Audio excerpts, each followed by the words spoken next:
Produtores, o que eles fazem e quais são os principais produtores do rock?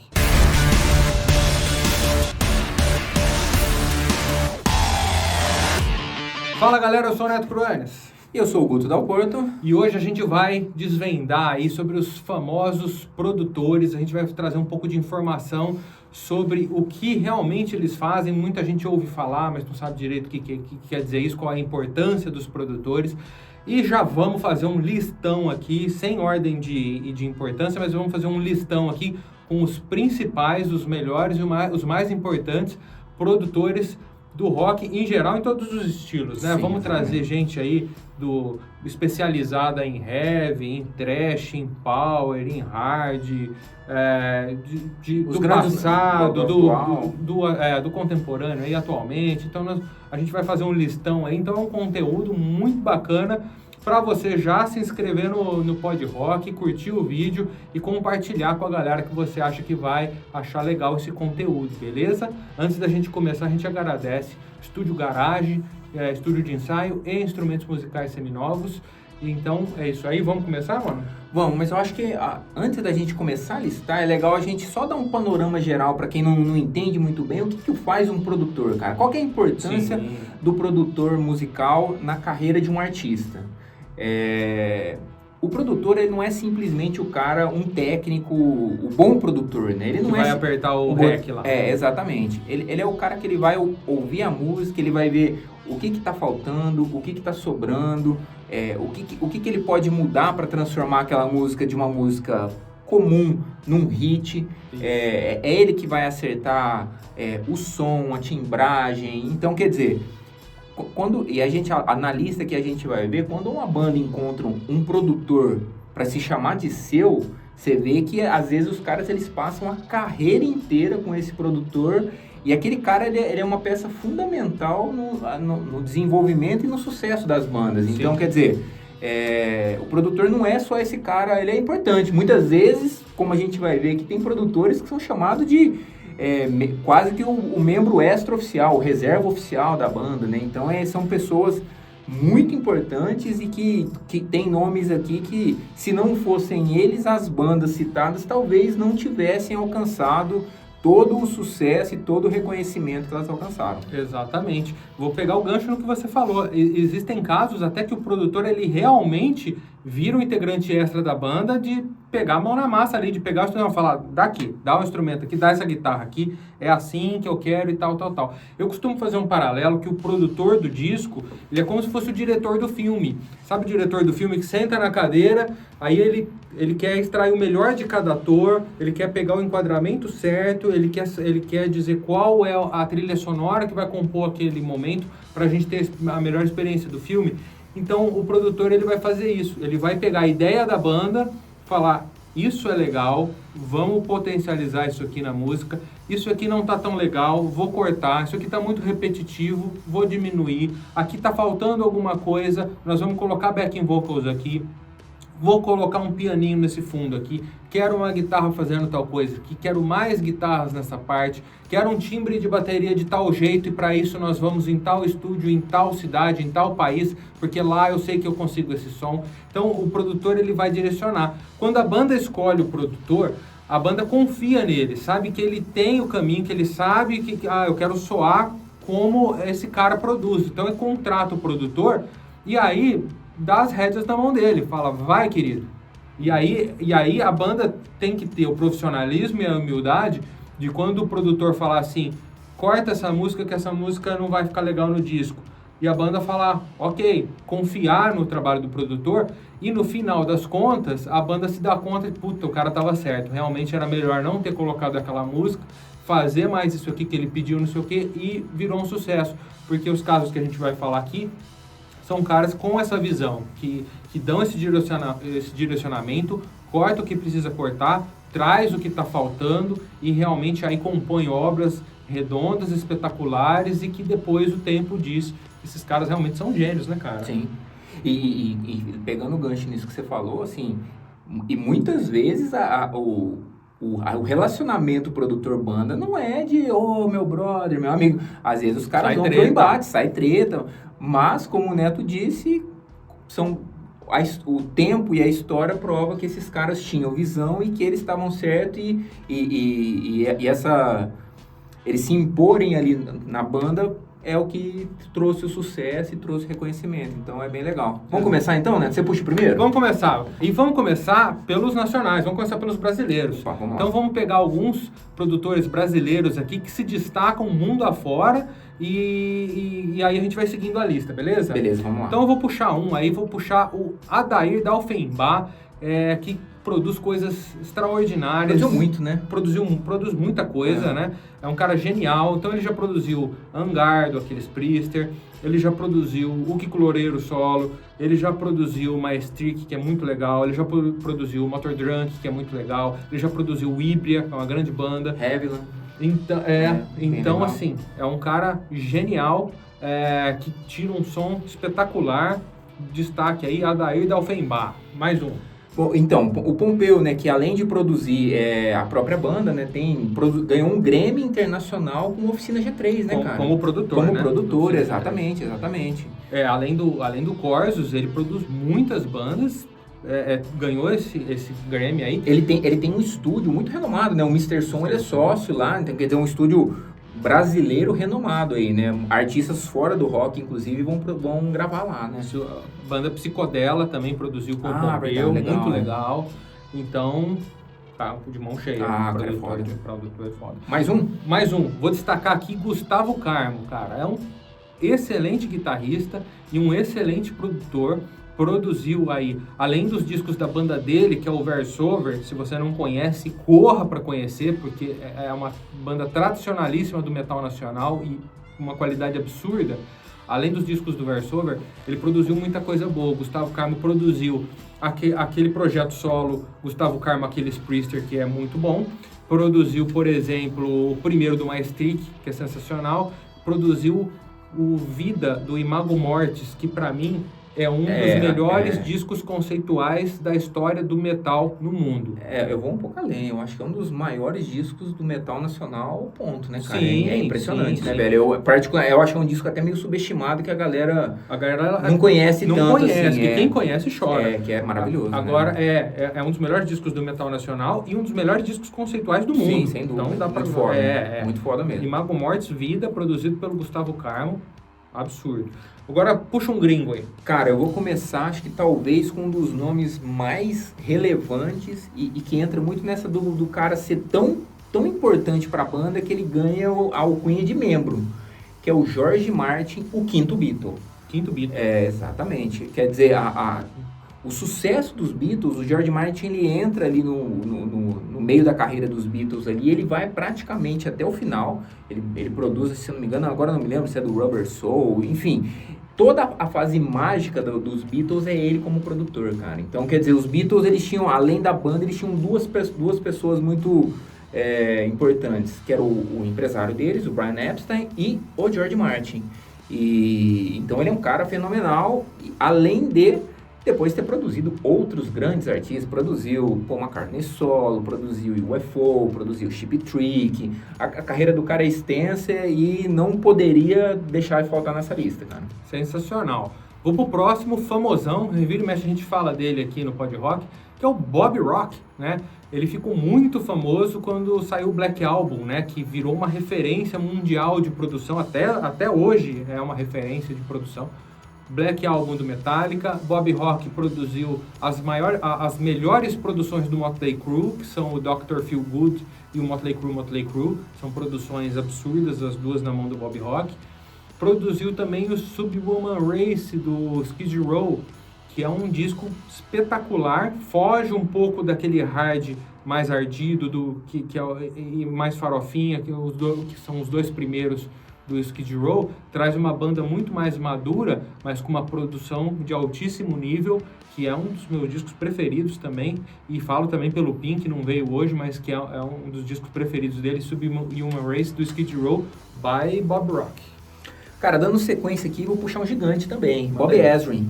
O cara que produziu Pink Floyd, uma coisa pequena. Alice Cooper, Kiss, Peter Gabriel, cara que gigantesco na cena aí, e nome fundamental também, né, Neto? É um cara que produziu grandes coisas aí e tá nesse seleto hall dos grandes caras aí. Cara, eu vou falar do meu preferido, eu acredito que é o que eu mais admiro, assim, que é o Martin Birch. Muito famoso por produzir toda a época de ouro do Iron Maiden, né? Que é ali, Number of the Beast, Peace of Mind, Power Slave, Somewhere in Time, Seventh Son. Então, assim, ouro puro. E ele se aposentou depois, se eu não me engano, ele foi até o Fear of the Dark com o Iron Maiden, depois ele se aposentou, ele parou de produzir. E é impressionante como a gente sente a falta do Martin Birch quando a gente pega os discos do Iron Maiden em 2000 pra cá, assim, a gente fala, pelo menos eu falo isso. Entra um pouco naquilo que a gente falou de... Tem excesso, né, cara? Às vezes tem coisa que sobra, mesmo a gente adorando, tipo o próprio Senjutsu, que eu adorei, mas você vê que faltou um Martin Birch ali só pra ele... Pra deixar ele redondinho, né? Tira esse negocinho que tá sobrando aqui, sabe? Porque o que acontece? O produtor ele tem esse poder e outro produtor poderia fazer isso. Mas o Iron Maiden, além de continuar, claro, contratando grandes produtores, o Steve Harris também virou produtor.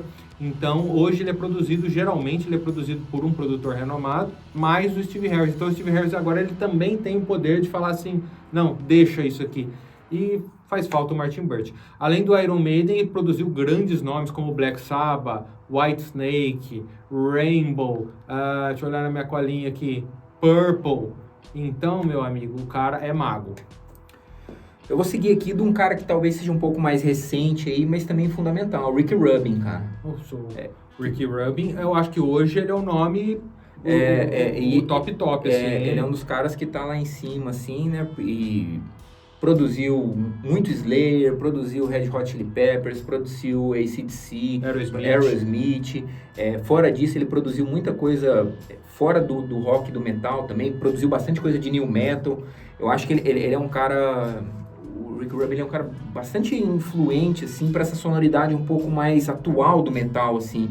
Eu acho que ele conseguiu entender muito bem isso, sabe? De trazer aquele som um pouco mais grave, aquela pegada mais moderna, assim, pro rock. Inclusive, atualizando discos mais recentes do Slayer que ele produziu, ele consegue trazer um pouco disso, né? Ele consegue misturar o clássico com o antigo e fazer um ótimo trabalho aí, né, cara? Sem dúvida. Eu acho...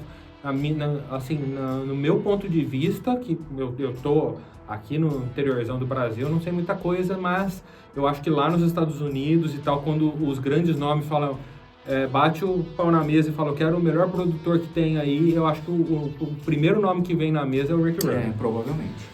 Mutt Lange, esse é famosão por ter produzido a fase áurea ali do AC/DC e... Ele também pegou o Def Leppard para produzir, justamente seguindo os passos do AC/DC. A hora que o Def Leppard ouviu a produção do Mutt Lange com o AC/DC, eles falaram, é isso que a gente precisa para o nosso som. E o Mutt Lange desenvolveu muito o Def Leppard, fez um trabalho maravilhoso, mas são os discos do AC/DC que fazem o nome dele. Inclusive tem uma história famosa, que depois que ele produziu o Back in Black e o AC/DC virou a banda número 1 no mundo inteiro, eles foram produzir o For Those About Rock. Isso, exatamente. E aí, pra chegar no som de bateria, ele falou, não, que ele assim, vamos dizer, entre aspas, ele visualizou esse som de bateria na mente dele, ele falou que era um som de tal jeito. Aí ele levou os equipamentos, viajou, foi para outro país, montou tudo lá e falou assim, não é isso ainda. Tirou tudo, foi para outro, não sei o que. Não é isso ainda. Foi tudo para outro. Aí, agora tocou. Esse é o som de bateria. Então, é um cara genial. E muito do sucesso do AC/DC se deve à genialidade também do Mutt Lange, que encaixou como uma luva ali no som da banda. É um dos grandes, um dos gigantes da história. Seguindo a lista aqui, galera, vamos pegar um cara focado num thrash metal. Alex Perialas. O cara... Produziu muita coisa boa, produziu Anthrax, produziu Overkill, Testament, Nuclear Assault. Então é um cara ali que nessa cena do thrash norte-americano ali dos anos 90, o cara reinou absoluto ali, produzindo os principais clássicos da galera, né? Quando o cara é especialista num estilo, o cara vira referência. Vira referência, exato. E é o caso do próximo nome que eu vou falar, que eu vou enrolar a língua, que é o Peter Tägtran. Provavelmente se ele me ver falando o nome dele, eu vou ter que fazer meio assim, Peter Trump, porque não sei como é que é direito. Mas o cara é referência já na praia do black metal ali, né? Ele é um cara... Border, Immortal, pega também uma parte um pouco mais agressiva ali, tipo o próprio Amon Amarth, até o Sabaton ele também produz. A própria banda dele, né? O Peter Townshend, ele tem uma banda chamada Hypocrisy, né? Que é uma banda de death metal, um pouco um death metal mais melódico. Tradicional. O estúdio dele também é muito tradicional, Webbs Studios. Então, essa galera que surge ali desse som um pouco mais death, black, do meio dos anos 90 pra cá, ele é referência. Ele é referência total, né? E é legal que ele acaba produzindo outras coisas também ali, né? Tipo, ele produziu o Sabaton, né? Que é meio um power metal. Que é fora desse... É meio fora desse métier e você percebe a mão dele, porque é um pouco mais pesado, um pouco mais épico. Então, um cara muito bom, viu? Peter Townshend, tá? Vale a menção aqui na lista. Legal. Outro especialista em estilo, que quando a banda se forma num determinado estilo, fala, puta, imagina a gente se produzir com tal cara.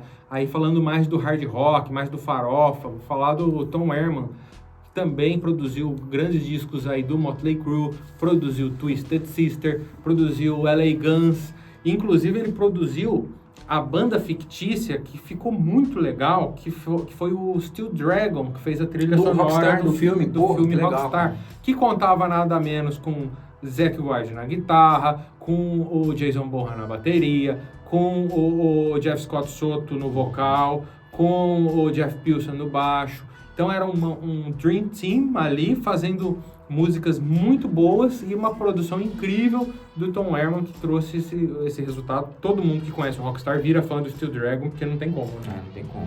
Cara, eu vou puxar aqui agora um dos meus favoritos, Andy Sneap. Também é um dos meus favoritos. O cara fundamental aí numa renovação do metal mais pesado a partir do final dos anos 90 ali, né, cara? E tem muita coisa que ele... Ele produziu muita coisa, é um cara com um ouvido muito bom.